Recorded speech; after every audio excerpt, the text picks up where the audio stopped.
Renungan Pagi bersama Allah di Waktu Fajar oleh Ellen G. White, 21 Agustus 2022.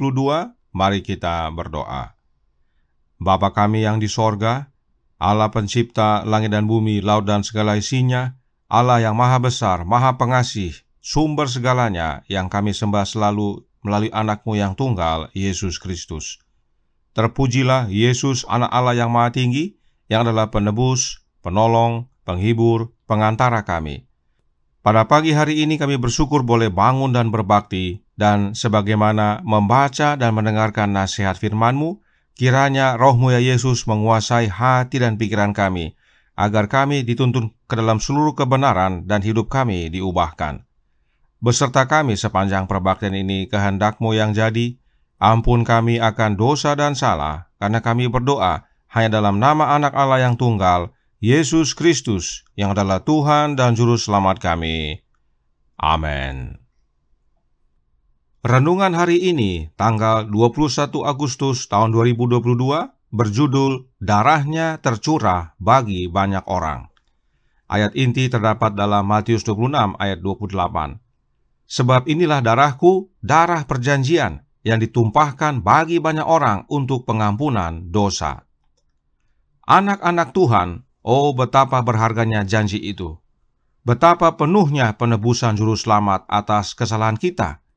Sang penebus dengan kasih yang tak dapat diubah, masih memohon darah sucinya demi orang berdosa. Tangan yang terluka, lambung yang tertusuk, kaki yang rusak, dengan fasihnya memohon bagi orang-orang yang jatuh, yang penebusannya dibeli dengan harga yang tidak terbatas. Oh, sikap kerendahan hati yang tiada taranya. Baik waktu maupun peristiwa tidak dapat mengurangi kemanjuran korban penebusan. Seperti dupa yang harum naik ke sorga, dan Harun memercikan darah ke atas tahta belas kasihan di kemah suci Israel pada zaman dahulu, dan membersihkan orang-orang dari rasa bersalah. Demikian juga jasa anak domba yang telah disembelih diterima oleh Tuhan pada hari ini sebagai pemurni dari segala pencemaran dosa. Dikutip dari Testimonies jilid 4 halaman 124. Bila kita menerima roti dan anggur yang melambangkan tubuh Kristus yang sudah dipecah-pecahkan dan darah yang sudah dicurahkan, maka dalam angan-angan kita menggabungkan diri dalam peristiwa perjamuan kudus di ruangan atas. Kita tampaknya sedang melalui taman yang disucikan oleh sengsaranya, yang menanggung dosa dunia. Kita menyaksikan pergumulan yang olehnya perdamaian kita dengan Allah diperoleh. Kristus dinyatakan tersalib di antara kita. Sambil memandang kepada penebus yang sudah disalibkan, kita lebih mengerti besarnya dan maknanya pengorbanan yang diadakan oleh Yang Maha Mulia di sorga. Rencana keselamatan dimuliakan di hadapan kita, dan pikiran tentang Golgota mengubah hidup dan emosi yang suci dalam hati kita. Puji-pujian kepada Allah dan anak domba akan ada dalam hati kita dan pada bibir kita, karena kesombongan dan pemujaan diri sendiri tidak dapat tumbuh subur dalam jiwa yang senantiasa mengenangkan peristiwa di Golgota. Dikutip dari buku Alfa dan Omega jilid 6 halaman 302 dan 303. Terima kasih dan Tuhan Yesus memberkati. Selamat pagi saudaraku dalam Tuhan. Pada malam Paskah terakhir, Yesus berkata dalam Lukas 22 ayat 20 berbunyi, demikian juga dibuatnya dengan cawan sesudah makan. Ia berkata, cawan ini adalah perjanjian baru oleh darahku yang ditumpahkan bagi kamu. Cawan tersebut berisi anggur, dan itu adalah perjanjian baru oleh darah Yesus. Apakah maksudnya perjanjian yang baru? Disebut perjanjian yang baru karena darah Yesus tercurah bukan hanya untuk orang Yahudi, tetapi bagi semua orang atau bagi banyak orang. Sementara darah anak domba yang disembelih pada malam Paskah hanya untuk orang Yahudi. Perhatikan penjelasan roh nubuat berikut ini dalam From Heaven with Love halaman 439 paragraf 3. Berbunyi, Paskah ditahbiskan sebagai peringatan pembebasan Israel dari perbudakan Mesir. perjamuan Tuhan diberikan untuk memperingati pembebasan besar yang dilakukan sebagai akibat dari kematian Kristus. Inilah maknanya perjanjian yang baru tersebut. Perjanjian yang lama, yaitu anak domba yang disembelih, dibuat untuk menjadi peringatan akan kelepasan Israel dari Mesir. Itu sebabnya hanya untuk orang Yahudi. Namun demikian, itu juga lambang bagi kelepasan yang lebih besar, yaitu dari perhambaan dosa saat Yesus, anak domba Allah, mati di kayu salib.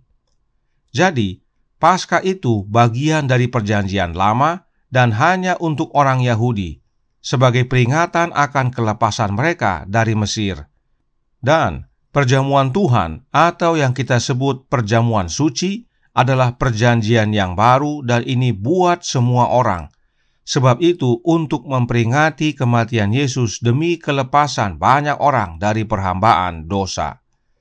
Itu sebabnya Roh Nubuat melanjutkan dalam buku yang sama, From Heaven with Love, kita baca halaman 439 paragraf 2. Dikatakan, Kristus, anak domba Allah, akan mengakhiri sistem lambang dan upacara yang selama 4.000 tahun telah menunjuk kepada kematiannya.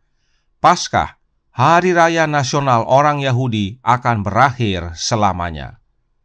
Perhatikan, Paskah disebut sebagai hari raya nasional orang Yahudi. Itu bukan hari raya semua orang. Paskah hanya untuk orang Yahudi, sebab itu adalah peringatan akan kelepasan mereka dari Mesir.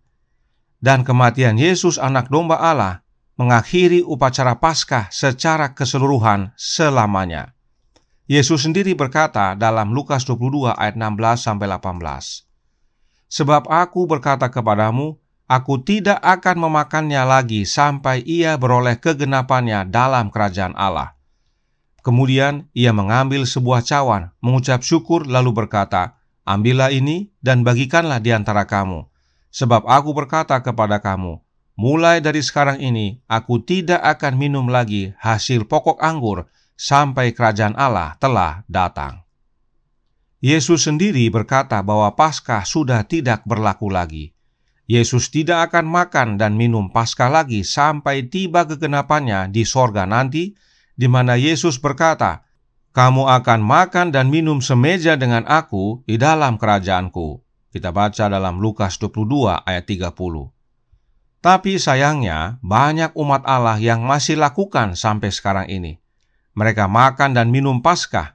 Dengan itu mereka menyatakan bahwa lambang belum digenapi dan kelepasan itu hanya untuk bangsa tertentu saja atau sekelompok tertentu saja. Sebagaimana Paskah hanya untuk orang Yahudi, maka mereka yang merayakan Paskah pada zaman sekarang ini menyatakan yang serupa, bahwa kelepasan hanya untuk mereka saja.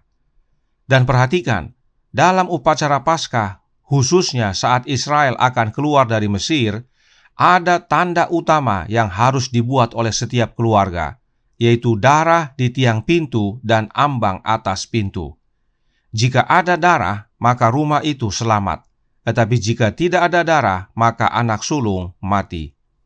Malaikat tersebut tidak melihat apakah orang dalam rumah sedang makan roti, tidak beragi, atau minum anggur, atau tidak. Malaikat itu melihat ada darah atau tidak. Karenanya, jika ada yang merayakan Paskah tanpa ada darah, maka itu sia-sia adanya. Kita semua tahu bahwa darah anak domba Paskah dipercikan kepada kedua tiang pintu dan ambang atas. Nah, apakah maknanya? Para Nabi dan Bapa, jilid 1 halaman 286 paragraf 2 menjelaskan. Tidaklah cukup domba itu disembelih. Darahnya harus dipercikan di atas ambang pintu. Demikian juga jasa dari darah Kristus harus dikenakan kepada jiwa kita. Kita harus percaya, bukan saja ia telah mati bagi dunia ini, tetapi juga ia telah mati bagi kita secara perseorangan. Kita harus mengenakan kepada diri kita jasa daripada korban penebusan itu. Darah Yesus tidak hanya tercurah bagi pengampunan kita, tetapi juga dikenakan kepada jiwa kita. Apakah maksudnya darah Yesus dikenakan kepada jiwa kita? Selected Messages buku pertama halaman 329 paragraf 2 menyatakan, dengan iman, oleskan darah Kristus ke dalam hati Anda, karena hanya itu yang dapat membuat Anda lebih putih dari salju. Mengenakan atau menerapkan darah Yesus ke dalam hati kita adalah bagian dari keselamatan. Sebab darah Yesus tidak hanya menebus kita dari perhambaan dosa, tetapi juga untuk keselamatan kita. Sebab dengan membasuh hati kita dengan darah Yesus, maka kita menjadi lebih putih dari salju. Apanya yang menjadi lebih putih? Karakter kita, yang adalah pakaian pesta nikah anak domba. Dan darah yang menebus dan menyelamatkan ini tercurah bagi banyak orang. Yesus mati untuk semua orang. Darahnya tercurah untuk semua orang. Tetapi, hanya yang percaya yang memperoleh manfaatnya. Demikian juga dengan mengoleskan darah Yesus ke dalam hati kita. Ini bukan untuk semua orang, sebab hanya yang beriman yang mengoleskannya. Nah, kembali, apakah darah itu? Darah adalah hidup. Maka hati kita harus dioles oleh hidup Yesus. Dan pemberian roh adalah pemberian hidup Yesus. Karenanya Roh Nubuat berkata dalam suratnya nomor 193 tahun 1903 paragraf 7. Kuasa pembersihan Roh Kristus mengikuti pertobatan dan mempersiapkan jalan bagi pengampunan dan pengudusan melalui darah yang ditumpahkan di salib Kalvari. Inilah pentingnya, saudaraku dalam Tuhan, kita memahami kebenaran tentang darah Yesus yang tercurah bagi banyak orang. Tetapi tidak semua orang yang merasakan manfaatnya. Hanya yang percaya, hanya yang beriman. Bagaimana dengan kita? Kiranya ini menjadi pembaharuan dan sukacita bagi kita semua. Kita oleh iman mengoleskan darah Yesus dalam hati kita, agar kita umat-umat Allah yang kehidupan dan karakternya menjadi serupa dengan Kristus, dan pada waktu Yesus datang kedua kali kita boleh diselamatkan. Tuhan memberkati, saya bawa dalam nama Yesus. Amin. Mari kita berdoa. Bapa kami yang di sorga, Allah pencipta langit dan bumi, laut dan segala isinya, Allah yang maha besar, maha kuasa, sumber segalanya, yang kami sembah selalu melalui anak-Mu yang tunggal, Yesus Kristus. Terima kasih atas nasihat penting pada pagi hari ini, bahwa darah Yesus yang tercurah adalah bagi banyak orang, bagi semua orang, bagi dunia ini. Tetapi tidak semua orang merasakan manfaatnya. Hanya mereka yang percaya, hanya mereka yang beriman. Dan darah itu adalah hidup. Karenanya penting bagi kami untuk menerima hidup Kristus, hidup yang menebus, hidup yang menyelamatkan. Karenanya tolong kami ya Bapa, curahkan roh anak-Mu dalam hati ini, basuhlah hati kami ya Yesus, jadikan lebih putih daripada salju, siap untuk menyambut kedatangan-Mu yang tidak lama lagi. Beserta kami sepanjang hari ini, kehendak-Mu yang jadi, ampun kami akan dosa dan salah, karena kami berdoa hanya dalam nama anak Allah yang tunggal, Yesus Kristus, yang adalah Tuhan dan Juru Selamat kami. Amin.